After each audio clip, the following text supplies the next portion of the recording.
Welcome everyone. Structural design 2-ന്റെ മറ്റൊരു ക്ലാസ്സിലേക്ക് എല്ലാവർക്കും സ്വാഗതം. ഇന്ന് കംപ്രഷൻ മെമ്പേഴ്സിന്റെ തുടർച്ചയാണ്. ഡിസൈൻ ഓഫ് കംപ്രഷൻ മെമ്പേഴ്സിന്റെ കണ്ടിന്യൂവേഷൻ ആണ്. അപ്പോൾ കഴിഞ്ഞ ക്ലാസ്സിൽ നമ്മൾ കംപ്രഷൻ മെമ്പേഴ്സിന്റെ ഡിസൈൻ സ്ട്രെങ്ത് എങ്ങനെയാണ് കണ്ടുപിടിക്കുക എന്നുള്ളത് പറഞ്ഞിട്ടുണ്ടായിരുന്നു. ഇനി ഒരു കംപ്രഷൻ മെമ്പർ എങ്ങനെ ഡിസൈൻ ചെയ്യാം എന്നുള്ളത്, അതായത് നേരെ തിരിച്ച്. അപ്പൊ നമ്മൾ ചെയ്തത് എന്താണ്, സെക്ഷൻ തന്നിട്ട് സെക്ഷന്റെ ഡിസൈൻ സ്ട്രെങ്ത്, ആ സെക്ഷന് എത്ര ലോഡ് എടുക്കാൻ പറ്റുമെന്ന് കണ്ടുപിടിച്ചു, അങ്ങനെയാണ് ചെയ്തത്.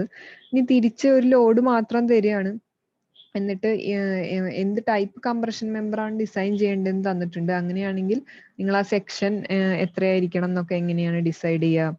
അതുപോലെ തന്നെ നിങ്ങൾ സെലക്ട് ചെയ്ത സെക്ഷൻ നിങ്ങളുടെ ആ ഒരു തന്നിട്ടുള്ള ലോഡിന്, ആ ലോഡിനെ റെസിസ്റ്റ് ചെയ്യാൻ കേപ്പബിൾ ആണോ, അതൊക്കെ ചെക്ക് ചെയ്യുക. അതൊക്കെ എങ്ങനെയാണെന്നുള്ളതാണ് ഈ ക്ലാസ്സിൽ പറയാൻ പോകുന്നത്.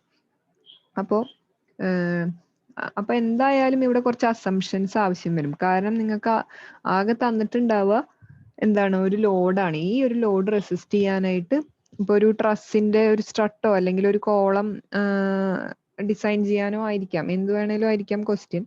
അപ്പൊ നിങ്ങൾക്ക് ആ ഒരു ലോഡിൽ നിന്ന് നിങ്ങൾ എങ്ങനെ അത് ഫോർവേഡ് ചെയ്യും ആ പ്രോബ്ലം എന്നുള്ളതാണ് പ്രശ്നം. അപ്പോൾ അതിന് എന്തായാലും നിങ്ങൾക്ക് ഒരു ഫോർമുല അറിയാം. നിങ്ങൾക്ക് കംപ്രഷൻ മെമ്പേഴ്സിന്റെ തുടക്കത്തിൽ തന്നെ IS കോഡിൽ പറയുന്ന ഒരു ഫോർമുലയാണ്. ഈ ഒരു ഫോർമുല ഇത് ഇങ്ങനെയല്ല, കോഡിൽ PD = effective area into FCD എന്ന് പറഞ്ഞൊരു ഫോർമുല ഉണ്ട്. അതായത് design strength of compression member PD = AE into FCD എന്ന ഫോർമുല ഉണ്ട്.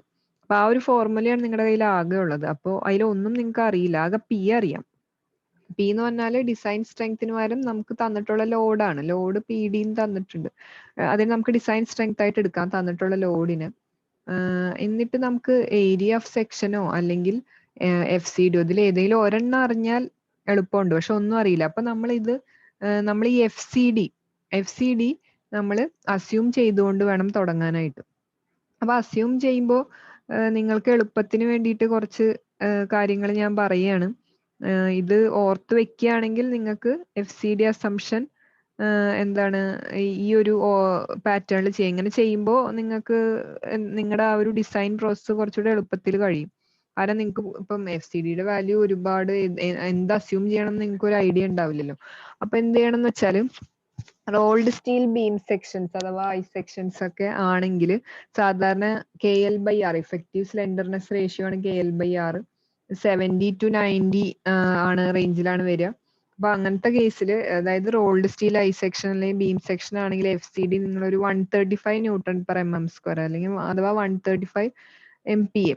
135 തന്നെ ആവണമെന്നില്ല, അറൗണ്ട് ആ ഒരു വാല്യൂവിന്റെ അപ്പുറം ഇപ്പുറം ആയിട്ട് നിങ്ങൾക്ക് എടുക്കാം. ഇനി ആംഗിൾ സ്ട്രട്സ് ആണെങ്കിൽ, നിങ്ങൾക്കറിയാം സ്ട്രട്സ് എന്താ, ട്രസ്സിലെ കംപ്രഷൻ മെമ്പർ ആണ്. ആംഗിൾ സ്ട്രട്സ് ആണെങ്കിൽ ഈ പറഞ്ഞ KL/R 110 മുതൽ 130 വരെ വാരി ചെയ്യാം. അപ്പോൾ FCD അങ്ങനത്തെ കേസിൽ ആംഗിൾ സ്ട്രട്സിന് നിങ്ങൾക്ക് 90 Nm² എടുക്കാവുന്നതാണ്. ഇനി large compression members, large loads carry ചെയ്യുന്ന കംപ്രഷൻ മെമ്പേഴ്സ് ആണെങ്കിൽ KL/R കുറച്ചുകൂടെ ചെറുതായിരിക്കും. അപ്പൊ KL/R ചെറുതാണെങ്കിൽ നിങ്ങൾക്ക് FCD 200 Nm² അസ്യൂം ചെയ്യാവുന്നതാണ്. നിങ്ങളുടെ കേസിൽ മിക്കവാറും ഈ ഒരു ഐ സെക്ഷൻ, അത് കോളത്തിനും ഈ സ്ട്രട്സ്, അത് രണ്ടും വരാറുള്ളൂ. അപ്പൊ ഈ രണ്ട് വാല്യൂസ് നന്നായിട്ട് ഓർത്തിരിക്കുക. അപ്പൊ നിങ്ങൾക്ക് FCD അസ്യൂം ചെയ്താൽ എന്ത് കിട്ടും? A കിട്ടും അല്ലെ?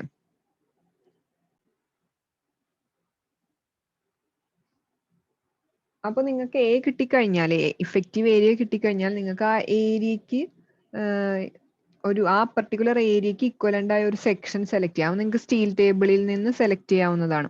അപ്പൊ ഏത് സെക്ഷൻ ആയിരിക്കും എന്നുള്ളത് ക്വസ്റ്റ്യനിൽ തന്നിട്ടുണ്ടാവും. ഡിസൈൻ ഇപ്പൊ ഒരു ആംഗിൾ സ്ട്രട്ട് ഡിസൈൻ ചെയ്യാനാണെങ്കിൽ നിങ്ങൾക്ക് ആംഗിൾസിൽ നോക്കാം. ഈക്വൽ ആംഗിൾസ് നിങ്ങൾക്ക് എടുക്കാം. എന്നിട്ട് സ്റ്റീൽ ടേബിൾസിൽ നിങ്ങൾക്ക് ഇപ്പൊ കിട്ടിയ ഒരു ഏരിയ, അതായത് അസ്യൂം ചെയ്ത FCDയും തന്നിട്ടുള്ള ലോഡും വെച്ചിട്ട് നിങ്ങൾക്ക് ഏരിയ കിട്ടുമല്ലോ. ഈ ഒരു ഇക്വേഷൻ A = PD/FCD. അപ്പൊ ആ A വെച്ചിട്ട് നിങ്ങൾക്ക് ഒരു സെക്ഷൻ സെലക്ട് ചെയ്യാം. എന്നിട്ട് സെലക്ട് ചെയ്ത സെക്ഷന്റെ R minimum radius of gyration അതിനകത്തുനിന്ന് കണ്ടുപിടിക്കാം. സ്റ്റീൽ ടേബിളിൽ ഉണ്ടാവും, നിങ്ങൾക്ക് നോട്ട് ഡൗൺ ചെയ്യാം. അല്ലെങ്കിൽ കാൽക്കുലേറ്റ് ചെയ്യേണ്ട നിങ്ങളെടുത്ത ഒരു സെക്ഷൻ ബിൽട്ടപ്പ് ഒക്കെ ആണെങ്കിൽ നിങ്ങൾക്ക് മിനിമം റേഡിയസ് ഓഫ് ഗൈറേഷൻ കണ്ടുപിടിക്കേണ്ടതായിട്ട് വരും. അപ്പൊ എങ്ങനെയാന്ന് വെച്ചാൽ R നിങ്ങൾ എഴുതി വെക്കുക, നോട്ട് ചെയ്ത് വെക്കുക. അപ്പൊ അത്രയും കാര്യങ്ങൾ ആയിട്ടുണ്ട്. അപ്പോൾ ഇനി വേണ്ടത് ഇഫക്റ്റീവ് ലെങ്ത്. അതായത് ഇനി നമ്മൾ ചെയ്യാൻ പോകുന്നത് എന്താണെന്ന് വെച്ചാൽ ഇഫക്റ്റീവ് ലെങ്ത് നിങ്ങളുടെ ക്വസ്റ്റ്യനിൽ എൻഡ് കണ്ടീഷൻസ് തന്നിട്ടുണ്ടെങ്കിൽ നിങ്ങൾക്ക് അറിയാം K/L ആണ് ഇഫക്റ്റീവ് ലെങ്ത്. അപ്പൊ നിങ്ങൾ ഈ ടേബിൾ 11 നോക്കിയിട്ട് എൻഡ് കണ്ടീഷൻസ് അനുസരിച്ച് ഇവിടുന്ന് ഇഫക്റ്റീവ് ലെങ്ത് അതായത് ഇഫക്റ്റീവ് ലെങ്ത് ഫാക്ടർ ഐഡന്റിഫൈ ചെയ്യുക, ഇഫക്റ്റീവ് ലെങ്ത് കണ്ടുപിടിക്കുക. എന്നിട്ട് KL/R നിങ്ങൾക്ക് കണ്ടുപിടിക്കാം. KL/R കിട്ടിക്കഴിഞ്ഞാൽ നിങ്ങൾക്ക് എന്ത് ചെയ്യാം, FCD വീണ്ടും, അതായത് ആക്ച്വൽ FCD എന്താണെന്ന് നിങ്ങൾക്ക്, നമ്മൾ ആദ്യം ഒരു FCD അസ്യൂം ചെയ്യുക ചെയ്തതല്ലേ, ഡിസൈൻ കംപ്രസീവ് സ്ട്രെസ്, നമ്മൾ എന്താണ് ആംഗിൾ സ്ട്രട്ട് ആണെങ്കിൽ ഏകദേശം ഇത്രയായിരിക്കും എന്നൊക്കെ പറഞ്ഞ് നമ്മൾ എടുക്കുകയാണ് ചെയ്തത്. അതുപോലെ ഐ സെക്ഷൻ ആണെങ്കിൽ ഏകദേശം ഇത്രയായിരിക്കും. അതല്ല കുറച്ചുകൂടെ കൂടിയ സ്ട്രെസ് ഹെവി ലോഡ്സ് വരുമ്പോൾ, അതായത് സ്ലെൻഡർനെസ് റേഷ്യോ എന്താ വളരെ ചെറുതായിട്ട് വരുന്ന മെമ്പേഴ്സിന്, അതായത് അധികം എന്താണ് ബക്ലിംഗ് ടെൻഡൻസി കുറഞ്ഞ മെമ്പേഴ്സിന് കുറച്ചുകൂടെ വലിയ സ്ട്രെസ് ഒക്കെ നിങ്ങൾ അവിടെ അസ്യൂം ചെയ്യാൻ പറഞ്ഞു. പക്ഷെ അത് നിങ്ങളുടെ അസംഷൻ ആണ്. നിങ്ങളൊരു സെക്ഷൻ ഇപ്പൊ സെലക്ട് ചെയ്തു, ആ സെക്ഷന്റെ KL/R കണ്ടുപിടിച്ചിട്ട് KL/R അനുസരിച്ചിട്ട് IS 800 ടേബിൾ നമ്പർ 9 ABCD എന്ന് പറഞ്ഞ 4 എന്താണ് ബക്ലിംഗ് ഗ്ലാസിന് ഡിസൈൻ കംപ്രസീവ് സ്ട്രെസ്സിന് ഒരു ടേബിൾ ഉണ്ടെന്ന് നിങ്ങൾക്ക് അറിയാം FCD കണ്ടുപിടിക്കാനായിട്ട്. അപ്പൊ ഒറിജിനൽ FCD എത്രയാണ്, അപ്പൊ നിങ്ങൾ ഈ KL/R വെച്ച് കണ്ടുപിടിക്കണം. എന്നിട്ട് ഒറിജിനൽ FCD മൾട്ടിപ്ലൈഡ് ബൈ ഇപ്പോൾ സെലക്ട് ചെയ്ത സെക്ഷന്റെ ഏരിയ ചെയ്യുമ്പോൾ വീണ്ടും നിങ്ങൾക്ക് P കിട്ടും. അതാണ് ആക്ച്വലി ലോഡ് ക്യാരിങ് കപ്പാസിറ്റി. എന്നിട്ട് പിന്നെ നിങ്ങൾ എന്ത് ചെയ്യണം, ആ ലോഡ് നമ്മൾക്ക് ആദ്യം ക്വസ്റ്റ്യനിൽ തന്ന ലോഡിനേക്കാളും ചെറുതാണെങ്കിൽ എന്താണ് അതിന്റെ അർത്ഥം, ഈ സെക്ഷന് ആ ഒരു ലോഡ് താങ്ങാൻ പറ്റില്ല എന്നാണ്. അപ്പൊ നിങ്ങൾ റിവൈസ് ചെയ്യേണ്ടി വരും. വീണ്ടും അടുത്ത ഒരു കുറച്ചുകൂടെ ഏരിയ കൂടുതലുള്ള ഒരു സെക്ഷൻ എടുത്തിട്ട് നിങ്ങൾക്ക് ചെയ്ത് നോക്കേണ്ടതായിട്ട് വരും.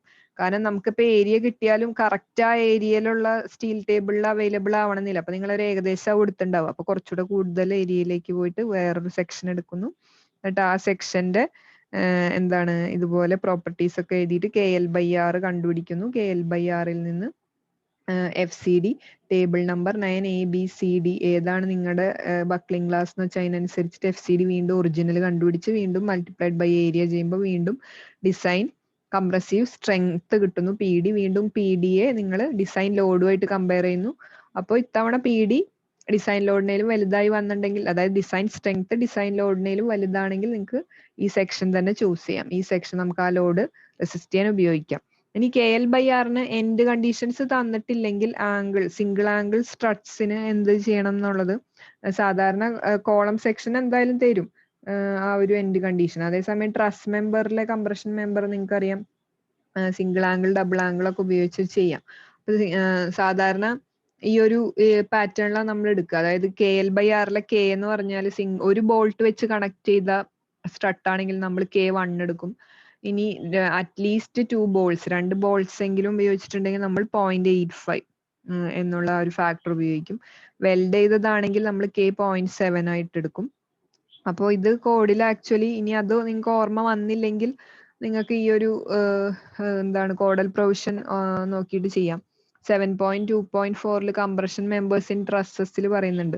In the case of bolted, riveted or welded tresses and braced frames, the effective length KL of the compression member shall be taken as 0.7 to 1 times the distance between centers of connections എന്ന് പറയുന്നുണ്ട്. Depending on the degree of end restrained provided എന്നൊക്കെ പറഞ്ഞ് ഇതിൽ വിശദമായിട്ട് പറയുന്നുണ്ട്. ഇനി double angle സ്ട്രട്സിന്റെ നമ്മൾ കഴിഞ്ഞ ക്ലാസ്സിൽ കോഡൽ പ്രൊവിഷൻ ഒന്ന് ചെക്ക് ചെയ്ത് നമ്മൾ അത് എടുത്തതാണ്. 0.85 എടുത്തത് എവിടെന്നാന്ന് ഞാൻ നിങ്ങൾക്ക് പറഞ്ഞു തന്നതാണ്. അപ്പൊ ഡബിൾ ആംഗിൾ സ്ട്രട്സ് ആണെങ്കിൽ 7.5.2 ഫോളോ ചെയ്യാം. അപ്പോ ഇത് കുറച്ചുകൂടെ ഈസി ആക്കാൻ വേണ്ടിയിട്ട് നിങ്ങൾക്ക് പറഞ്ഞു തന്നുള്ളൂ. സിംഗിൾ ബോൾട്ട് ആണെന്ന് അസ്യൂം ചെയ്താൽ K=1 എടുക്കാം. അറ്റ്ലീസ്റ്റ് 2 ബോൾട്ട്സ് എങ്കിലും ആണെങ്കിൽ 0.85, വെൽഡഡ് ആണെങ്കിൽ 0.7 K ആയിട്ട് ഉപയോഗിക്കാം. ഓക്കെ, അപ്പോൾ ഇതൊരു ട്രയൽ ആൻഡ് എറർ പ്രോസസ് ആണ്. അതുകൊണ്ടാണ് ഒരു സെക്ഷൻ എടുത്തിട്ട് നമ്മൾ ഡിസൈൻ സ്ട്രെങ്ത് നോക്കിയിട്ട് അത് സ്യൂട്ട് ആവുന്നില്ല, ഡിസൈൻ ലോഡിനേക്കാൾ കുറവായിട്ട് വരികയാണെങ്കിൽ നമ്മൾ റിവൈസ് ചെയ്യാന്ന് പറഞ്ഞില്ലേ, ഈ സെക്ഷൻ പറ്റില്ല എന്ന് പറഞ്ഞാൽ പുതിയൊരു ഏരിയയിലേക്ക് പോവുകയാണ്. കുറച്ചുകൂടെ കൂടുതൽ ഏരിയ എടുത്തിട്ട് ചെയ്യുന്നതിനെയാണ് ഈ ട്രയൽ ആൻഡ് എറർ പ്രോസസ്. അതായത് നമ്മൾ ആദ്യം ഒരു ട്രയൽ നടത്തുകയാണ്, ഒരു FCD അസ്യൂം ചെയ്തുകൊണ്ടാണ് തുടങ്ങുന്നത്. ട്രയൽ തെറ്റിപ്പോയാൽ അത് എററാന്ന് മനസ്സിലായി വീണ്ടും അടുത്ത ട്രയൽ എടുക്കുന്നു, പുതിയൊരു സെക്ഷൻ എടുത്ത് ചെയ്യുന്നു. അപ്പൊ അതാണ് ഈ ഒരു പ്രോസസ്സ്. ഇനി അത് ഈ ഒരു ക്വസ്റ്റ്യനിലേക്ക് അപ്ലൈ ചെയ്യാം. അപ്പോൾ ക്വസ്റ്റ്യൻ ഇതാണ്, design a single angle strut connected to the gusset plate to carry 180 kilonewton factored load. The length of the strut between centre to centre connection is 3 meter. അതായത് length of the strut just centre to centre connection തന്നിട്ടുണ്ട് 3 meterന്ന്. പിന്നെ ഇനി നമ്മളോട് ഇത് ആ ഒരു strut design ചെയ്യാനാ പറയുന്നത്. ഒരു സിംഗിൾ ആംഗിൾ സ്ട്രട്ട് എന്നൊരു ക്ലൂ ഇങ്ങോട്ട് തന്നിട്ടുണ്ട്. അപ്പൊ നമുക്ക് 180 kilonewton ഫാക്ടേർഡ് ലോഡ് ഉണ്ട്. ഫാക്ടേർഡ് ലോഡ് നമ്മൾ എപ്പോഴാണ് യൂസ് ചെയ്യുക? ലിമിറ്റ് സ്റ്റേറ്റ് മെത്തേഡിലാണ്. നമ്മുടെ സ്റ്റീൽ സ്ട്രക്ചർ IS 800 ഫോളോ ചെയ്യുന്നത് ലിമിറ്റ് സ്റ്റേറ്റ് മെത്തേഡിലാണ് നമ്മൾ ചെയ്തു വന്നത് ഇത്രയും പ്രോബ്ലംസ് ഒക്കെ. അതുകൊണ്ടാണ് ആ പാർഷ്യൽ സേഫ്റ്റി ഫാക്ടർ ഒക്കെ അവിടെ കടന്നു വന്നിരുന്നത്. ഇനി അപ്പൊ നമ്മൾ FCD ആദ്യം അസ്യൂം ചെയ്യണം. എന്താണ് ആംഗിൾസിന് നമ്മൾ ആദ്യം പറഞ്ഞ 90 MP അസ്യൂം ചെയ്യാൻ പറഞ്ഞില്ലേ? എവിടെയാണ് അസംഷൻ പറഞ്ഞ? ആദ്യം തന്നെ പറഞ്ഞു. ആംഗിൾ സ്ട്രട്സിന് FCD is assumed as 90 Newton/mm², അഥവാ 90 MPa. നമ്മൾ 90 MPa അസ്യൂം ചെയ്തു. ഇനി നമ്മൾ നമ്മുടെ കോഡിലെ ഫോർമുല, കംപ്രഷൻ മെമ്പറിന്റെ formula PD is equal to A effective into FCD എന്നുള്ള ഫോർമുല ഉണ്ട്. അപ്പൊ കംപ്രഷൻ മെമ്പേഴ്സ് മെയിൻ ആയിട്ട് വരുന്നത് നിങ്ങൾക്ക് അറിയാം, 7 എന്ന ചാപ്റ്റർ ആണ് കംപ്രഷൻ മെമ്പേഴ്സ്. ആ ചാപ്റ്ററിന്റെ തുടക്കത്തിൽ തന്നെ ഉണ്ട് ഈ ഒരു formula, PD equal to A into FCD. അപ്പൊ നമ്മൾ A equal to PD/FCD. PD എന്നുള്ളത് നമ്മൾ ഇപ്പൊ തന്നിട്ടുള്ള ലോഡാണ് PD ആയിട്ട് എടുക്കുന്നത്. 180 into 10⁻³ FCD 90 എന്ന് അസ്യൂം ചെയ്തു. അപ്പൊ 180 into 10⁻³ ഡിവൈഡഡ് ബൈ 90. അപ്പൊ നിങ്ങൾക്ക് 2000 mm² ഏരിയ വേണം എന്നുള്ള ഒരു ഔട്ട്പുട്ട് നിങ്ങൾക്ക് കിട്ടിയിട്ടുണ്ട്. അതായത് 90 ആണെന്ന് അസ്യൂം ചെയ്തതാണ് നമ്മൾ. ആക്ച്വലി ആ 90ക്ക് അസ്യൂം ചെയ്ത ഡിസൈൻ സ്ട്രെസ്സിന് ഈ ഒരു ലോഡ് ക്യാരി ചെയ്യണമെങ്കിൽ 2000 mm² ഏരിയയെങ്കിലും വേണം എന്നുള്ള ഒരു ഡിസിഷനിലേക്ക് എത്തി. അപ്പൊ ഇനി അടുത്തതായിട്ട് നിങ്ങൾ ഈ 2000 mm², 2000 mm², ഈ സ്റ്റീൽ ടേബിൾസിൽ നിന്ന് ഒരു ആംഗിൾ, സിംഗിൾ ആംഗിൾ സെക്ഷന് ഏത് സെക്ഷനാണ് വരുന്നത് എന്നുള്ളത് കണ്ടുപിടിക്കണം. നിങ്ങൾ ആക്ച്വലി സ്റ്റീൽ ടേബിളിൽ ഇങ്ങനെ ഈ ഒരു സെക്ഷനിൽ ഏരിയ എന്നുള്ള പ്രോപ്പർട്ടി ഇല്ലേ, സെന്റിമീറ്റർ²ലാണ്. അപ്പൊ 2000 എന്നുള്ളത് 20.00 ആയിരിക്കും. അപ്പോ അത് നിങ്ങൾ ഇതിനകത്ത് ഇങ്ങനെ നോക്കി പോവുക. അപ്പൊ ഇവിടെ നിന്നൊക്കെ ഇതിന് തൊട്ട് മുമ്പ് പേജസ് ഉണ്ട്. ആ പേജസിൽ ഇങ്ങനെ താഴേക്ക് നോക്കി വരിക. അപ്പൊ അങ്ങനെ നോക്കി വരുമ്പോ നമുക്ക് ആദ്യമായിട്ട് ഒരു 20യുടെ കാണുന്നത് ഇവിടെയാണ്. അപ്പൊ നിങ്ങളുടെ അടുത്ത് എനിക്ക് പറയാനുള്ളത്, നിങ്ങൾ ആദ്യം ചെയ്യുമ്പോൾ തന്നെ കുറച്ച് കൂടുതൽ വാല്യൂ, ഇപ്പൊ ഫസ്റ്റ് തന്നെ 20യുടെ എബവ് വന്ന ഒരേ ഒരെണ്ണം ഈ ISA 90/90/12 ആണ്. ഈക്വൽ ആംഗിൾ ആണ് 90/90/12. 20.19 cm², അതായത് 2019 mm². നിങ്ങൾ കുറച്ചുകൂടെ കൂടുതൽ ഏരിയ ആദ്യമേ എടുക്കണം. അത് ഞാൻ പറയാൻ കാരണം, ഇപ്പൊ ഈ സെക്ഷൻ നമുക്കിപ്പോ ആദ്യം തന്നെ കണ്ട ഈ ഒരു സെക്ഷൻ എടുത്തു നമ്മൾ 20.19 cm² ഏരിയ വരുന്ന ഈ ഒരു സെക്ഷൻ ഞാൻ സെലക്ട് ചെയ്തു. എന്നിട്ട് ഇപ്പൊ എന്താ ഉണ്ടാവുന്നതെന്ന് നമുക്ക് ട്രൈ ചെയ്ത് നോക്കാം. Try ISA 90/90/12. 2019 mm². ഇനി നമുക്ക് എന്തും കൂടെ സെലക്ട് ചെയ്ത് വെക്കണം. അതിന്റെ മിനിമം റേഡിയസ് ഓഫ് ഗൈറേഷൻ എത്രയാന്ന് നോക്കാം. അപ്പോൾ ഇവിടെ അടുത്ത പേജിലായിട്ട് 90/90/12 ആണ്. അപ്പൊ അവസാനത്തെയാണ് 12. അത് നിങ്ങൾ നോക്കി വെക്കണം കേട്ടോ. ഇപ്പുറത്ത് 12 ഏറ്റവും അവസാനത്തെ റോ ആണ്. അപ്പൊ അതിൽ നിങ്ങൾ നോക്കുമ്പോൾ നിങ്ങൾക്ക് ഇവിടെ ഒരുപാട് റേഡിയസ് ഓഫ് ഗൈറേഷൻ ഉണ്ട്. RXX equal to RYY എന്ന് പറഞ്ഞാൽ 2.71 cm ആണ്. ഇനി RUU ഉണ്ട്. UU ആക്സിസും VV ആക്സിസും ഒക്കെ ഇവിടെ കാണിച്ചിട്ടുണ്ട് കേട്ടോ ഫിഗറിൽ. അത് 3.41 ആണ്. ഇനി RVV എന്ന് പറഞ്ഞ ഒരു ആക്സിസ് ഉണ്ട്. ആ ആക്സിസിൽ 1.74 cm ആണ് മിനിമം റേഡിയസ് ഓഫ് ഗൈറേഷൻ വരുന്നത്. ഇപ്പൊ നിങ്ങൾക്ക് ഈ നമ്മുടെ പേജ് നമ്പർ 44 നമ്മൾ ബക്ലിംഗ് ഗ്ലാസ് ക്ലാസിഫിക്കേഷൻ നോക്കുന്ന ടേബിൾ 10 ഉണ്ടല്ലോ, അതിനകത്ത് പറയുന്നുണ്ട് ആംഗിൾ സെക്ഷനൊക്കെ ഏത് ആക്സിസിൽ വേണമെങ്കിലും ബെൻഡിങ് നടക്കാം. ബക്ലിംഗ് ഗ്ലാസ് C ആണെന്നുള്ളതും പറയുന്നുണ്ട്. അപ്പൊ അത് ഓർത്തിരിക്കുക. ആംഗിൾ സെക്ഷന് ബക്ലിംഗ് ഗ്ലാസ് C ആണ്. പിന്നെ ബെൻഡിങ് ഏത് ആക്സിസിൽ വേണമെങ്കിലും പറഞ്ഞിട്ടുണ്ട്, എനി ആക്സിസ്. അപ്പൊ നമുക്ക് UU ആക്സിസും VV ആക്സിസും ഒക്കെ കൺസിഡർ ചെയ്യേണ്ടതായിട്ട് വരും. അപ്പോൾ 1.74 cm ആണല്ലോ ഇതിൽ മിനിമം റേഡിയസ് ഓഫ് ഗൈറേഷൻ വന്നിട്ടുള്ളത്. അപ്പൊ അത് നമ്മൾക്ക് സെലക്ട് ചെയ്ത് എഴുതി വെക്കാം. മിനിമം എന്ന് പറഞ്ഞാൽ RVV ആണ്. അത് 1.74 cm ആണ്. അപ്പൊ 17.4 mm ആണ്. ഇനി നമുക്ക് വേറെ ഒന്നും തന്നിട്ടില്ല. അപ്പൊ നമ്മൾ എന്ത് ചെയ്യാൻ പോവാണ്, ഒരു K അസ്യൂം ചെയ്യണം. അപ്പൊ single angle strut connected to gusset plate with at least 2 bolts എടുക്കാൻ പോവാണ്. അതായത് ഒരു ബോൾട്ട് വെച്ച് കണക്ട് ചെയ്തിട്ടുള്ള കണക്ഷൻസ് അത്ര സേഫ് ആയിരിക്കില്ല. അപ്പൊ നമ്മൾ 2 ബോൾട്ട് എങ്കിലും എന്നുള്ള ആ ഒരു രീതിക്ക് എടുക്കുകയാണ്. അല്ലെ അങ്ങനെ നമ്മൾ എടുക്കുമ്പോൾ കെ എത്രയാണെന്നാണ് അസ്യൂം ചെയ്യാൻ പറഞ്ഞത് 0.85. അപ്പൊ കെ ഇൻറ്റു എൽ എന്ന് പറഞ്ഞാൽ 0.85 ഇൻറ്റു ലെങ്ത് ആണ്. അപ്പൊ 0.85 ഇൻറ്റു 3000. അപ്പൊ നമുക്ക് 2550 എന്ന് കിട്ടിയിട്ടുണ്ട്. അപ്പോൾ ഇതിൽ കൂടുതലും അസംഷൻസ് തന്നെയാണ് ഈ വരുന്നത്. നമ്മൾ FCD അസ്യൂം ചെയ്തു, KU അസ്യൂം ചെയ്തിരിക്കുകയാണ് ഇപ്പോൾ ഇവിടെ. അപ്പൊ അത്രയും കാര്യങ്ങളായി. ഇനി നമ്മൾ KL/R കണ്ടുപിടിക്കുകയാണ്. KL അപ്പൊ എത്രയാണ്? നേരത്തെ ഇപ്പൊ തന്നെ കിട്ടി 0.85 ഇൻറ്റു 3000 mm. അപ്പൊ 2550 mm divide by minimum radius of gyration steel ടേബിൾസിൽ നിന്ന് 17.4 mm ആണ്. അപ്പോൾ അത് ചെയ്യുമ്പോൾ നിങ്ങൾക്ക് ഇഫക്റ്റീവ് സ്ലെൻഡർനെസ് റേഷ്യോ എന്നുള്ളത് 145.55 എന്ന് കിട്ടിയിട്ടുണ്ട്. ഇനി നിങ്ങൾ ഏത് ടേബിൾ ആണ് നോക്കേണ്ടത്? ടേബിൾ നമ്പർ 9C ആണ്. C എന്ന് പറഞ്ഞാൽ for it indicates buckling class C ആണ്. അപ്പോൾ ഈ ടേബിൾ 9C എടുക്കുന്നു, page 42 design compressive stress for buckling class C ആണ്. അപ്പൊ KL/R നിങ്ങൾക്ക് എത്ര 145 പോയിന്റ് ആണ് കിട്ടിയത്. അപ്പൊ അതായത് ഈ 140ന്റെയും 150ന്റെയും ഇടയ്ക്ക് ആണെന്ന് മനസ്സിലായി.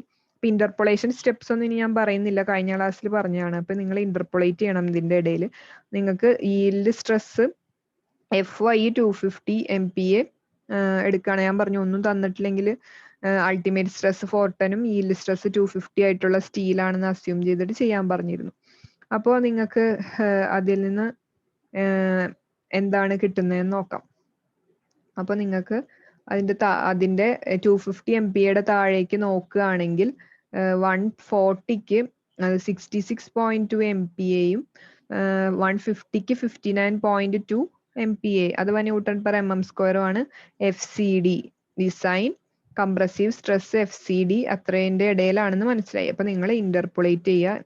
ഇന്റർപൊളേഷൻ സ്റ്റെപ്സ് ഞാൻ കാണിച്ചിട്ടില്ല, ഡയറക്റ്റ് ഇന്റർപൊളേറ്റ് ചെയ്തിരിക്കുകയാണ്. ഇത് നിങ്ങൾ ഞാൻ കഴിഞ്ഞ ക്ലാസ്സിൽ പറഞ്ഞു തന്ന എങ്ങനെയാണ് ആ ഒരു ഇന്റർപൊളേഷൻ ചെയ്യുന്ന സ്റ്റെപ്സ് വെച്ചിട്ട്, അതായത് സ്ലോപ്പ് ഇക്വേറ്റ് ചെയ്യാണ് സത്യത്തിൽ. അപ്പൊ ആ സ്ലോപ്പ് ഇക്വേറ്റ് ചെയ്തിട്ട് ഫൈനലി ഇങ്ങനെ ഈ ഒരു ഫോമിലേക്ക് എത്തും. അപ്പൊ നിങ്ങൾക്ക് 66.32 ന്യൂട്ടൺ പെർ mm² ആണ് എന്താ KL/R = 145.55 കറസ്പോണ്ടിങ് ആയിട്ടുള്ള ഡിസൈൻ കംപ്രസീവ് സ്ട്രെസ് എന്ന് കിട്ടി. അപ്പൊ സ്ട്രെസ് ഇപ്പോൾ നമ്മൾ സെലക്ട് ചെയ്ത സെക്ഷന് ഇത്രയാണെന്ന് കിട്ടി. നമ്മൾ എത്ര അസ്യൂം ചെയ്തിരുന്ന 90 ആണ് കേട്ടോ, പക്ഷെ സെക്ഷന്റെ 66.32 ആണ്. അപ്പൊ ഇതാണ് ആ ട്രയൽ ആൻഡ് എറർ പ്രോസസ്. അപ്പൊ നിങ്ങൾ ഈ 66.32 എന്നുള്ള സ്ട്രെസ്സിനെ നമ്മുടെ IS കോഡിലെ ഇക്വേഷൻ, ഈ ഇക്വേഷൻ അതായത് ചാപ്റ്റർ 7 തുടങ്ങുമ്പോൾ തന്നെയുള്ള ഇക്വേഷൻ ആണ്. PD = AE × FCD.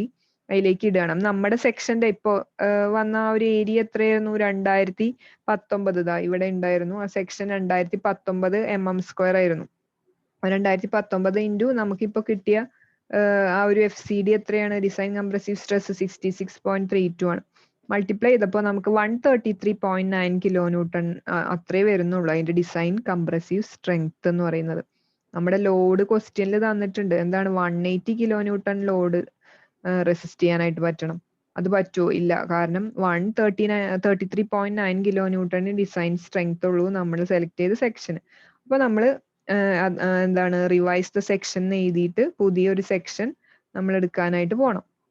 അപ്പോൾ അതുകൊണ്ടാണ് ഞാൻ പറഞ്ഞത്, നിങ്ങളിപ്പോ ഈ ഒരു സെക്ഷനിലെ ഏരിയ ഈക്വൽ ആംഗിളിന്റെ ഇങ്ങനെ താഴേക്ക് നോക്കി നോക്കി വരുമ്പോൾ നിങ്ങളുടെ കണ്ണിൽ ആദ്യം മുടക്കുക 2019 ആയിരിക്കും. പക്ഷെ അത് കഴിഞ്ഞ് എന്താണ് പിന്നെയും വലിയ വലിയ ഇതൊക്കെ എത്തുമ്പോൾ 2200 വന്നു. പിന്നെ ഇത് 2100, പിന്നെ അടുത്ത ഒരു 2022 വരുന്നുണ്ട്. ഇനി നമുക്ക് ഈ സെക്ഷൻ എടുക്കാം. നിങ്ങൾ ആദ്യം ഇത് എടുത്തിരുന്നെങ്കിലും കുറച്ചുകൂടെ ബെറ്റർ ആയിരുന്നേനെ. അപ്പൊ അത് എത്രയാണ്? 130/130/8 ആണ്. അപ്പൊ 2022 mm² ഉണ്ട് അതിന്റെ സെക്ഷനിൽ ഏരിയ. ഇനി നമുക്ക് അത് സെലക്ട് ചെയ്തൊന്ന് ചെയ്തു നോക്കാം. അപ്പൊ 2022 mm² സെക്ഷനിൽ ഏരിയ ഉള്ള 130/130/8 mm single angle Indian standard angle എടുക്കുകയാണ്. ഇനി നമുക്ക് അതിന്റെ മിനിമം റേഡിയസ് ഓഫ് ഗൈറേഷൻ എത്രയാന്ന് നോക്കാം. 130/130/8 അടുത്ത പേജിലാണ് കിടക്കുന്നത്. 130/130/8 ആണ്. അപ്പൊ ആദ്യത്തെ റോ ആണ് 8 mm ആയതുകൊണ്ട് അപ്പുറത്തൊന്ന് നോക്കി വെക്കുക. അപ്പൊ ഇതാണ് റേഡിയസ് ഓഫ് ഗൈറേഷനുകൾ. അതിൽ മിനിമം വരുന്നത് RVV തന്നെയാണ്. ബക്ലിംഗ് ഗ്ലാസ് C ആണ്. എനി ആക്സിസിൽ ബെൻഡിങ് നടക്കാം ആംഗിൾസിന്. അപ്പൊ 2.55 സെന്റിമീറ്റർ അഥവാ 25.5 mm ആണ് മിനിമം റേഡിയസ് ഓഫ് ഗൈറേഷൻ. അപ്പൊ അതും നമ്മൾ എഴുതി. ഇനി എഗെയിൻ സെയിം അസംഷൻ തന്നെ 2 ബോൾട്ടെങ്കിലും വെച്ച് കണക്ട് ചെയ്തിട്ടുള്ള ഒരു കണക്ഷൻ ആയിരിക്കണം, കുറച്ചൊരു സെക്യൂർഡ് കണക്ഷൻ ആവണമെങ്കിൽ. അപ്പൊ അതിനെന്താ 0.85 ഇൻറ്റു ലെങ്ത് ആണ് എടുക്കേണ്ടത്, k ഇൻറ്റു എൽ എന്ന് പറയുമ്പോൾ 0.85 ഇൻറ്റു 3000 സെയിം തന്നെ 2550 mm. KL ബൈ ആറിൽ വ്യത്യാസം വരും. 2550 ഡിവൈഡഡ് ബൈ 25.5 ആണ് ഇപ്പോഴത്തെ നമ്മുടെ R എന്ന് പറയുന്നത്. അപ്പോൾ അതും നമ്മൾ എഴുതി. അപ്പോൾ KL ബൈ ആർ നിങ്ങൾക്ക് 100 എന്നാണ് കിട്ടിയത്, കറക്റ്റ് 100. അപ്പോൾ 100 ആകുമ്പോൾ നമുക്ക് എളുപ്പമുണ്ട്. അത് ടേബിൾ നമ്പർ 9C ഒന്ന് നോക്കാം നമുക്ക്. ടേബിൾ നമ്പർ 9C ഇവിടെ 100ന് 100 ആണ് വന്നിരിക്കുന്നത്. 250 MPa yield സ്ട്രെസ്, അപ്പോൾ 107 MPa ആണ് FCD വരുന്നതെന്ന് മനസ്സിലായി. അപ്പോൾ 107 MPa നമ്മൾ സെലക്ട് ചെയ്തിട്ടുണ്ട്. 107 MPa ആണ് വന്നത്. അപ്പൊ ഇനി നമുക്ക് വീണ്ടും എന്താ, അപ്പൊ നമ്മുടെ സെക്ഷന്റെ ഡിസൈൻ സ്ട്രെങ്ത് എത്രയാന്ന് നോക്കാം. Effective area multiplied by design compressive stress കോഡിലെ ഇക്വേഷൻ ആണ്. ഇഫക്റ്റീവ് ഏരിയ നമ്മുടെ 130/130/8ന് 2022 mm² ആണ്. FCD കാൽക്കുലേറ്റ് ചെയ്ത് വന്നപ്പോൾ ടേബിൾ 9C നിന്ന് 107 ആണ് കിട്ടിയിട്ടുള്ളത്. അപ്പൊ അത് രണ്ടും മൾട്ടിപ്ലൈ ചെയ്യുമ്പോൾ നിങ്ങൾക്ക് 216.354 kN ആയിട്ടുണ്ട്. അപ്പൊ 180നേലും കൂടുതലായില്ലേ, 180 എന്ന ലോഡിനേക്കാളും കൂടുതലായിട്ടുണ്ട് ഡിസൈൻ സ്ട്രെങ്ത്. അപ്പൊ നിങ്ങൾക്ക് ഈ ഒരു സെക്ഷൻ സെലക്ട് ചെയ്യാം. ആ ഒരു ലോഡ് എന്താ റെസിസ്റ്റ് ചെയ്യാനായിട്ട് സിംഗിൾ ആംഗിൾ സ്ട്രട്ടായ 130/130/8 mm സെക്ഷൻ നിങ്ങൾക്ക് ചൂസ് ചെയ്യാവുന്നതാണ്. ഓക്കെ, ഇതാണ് നമ്മുടെ ആ ഒരു ഡിസൈൻ പ്രോബ്ലം എങ്ങനെ അപ്രോച്ച് ചെയ്യണം എന്നുള്ളതിന് ഒരു എക്സാമ്പിൾ ആണ് ഇപ്പൊ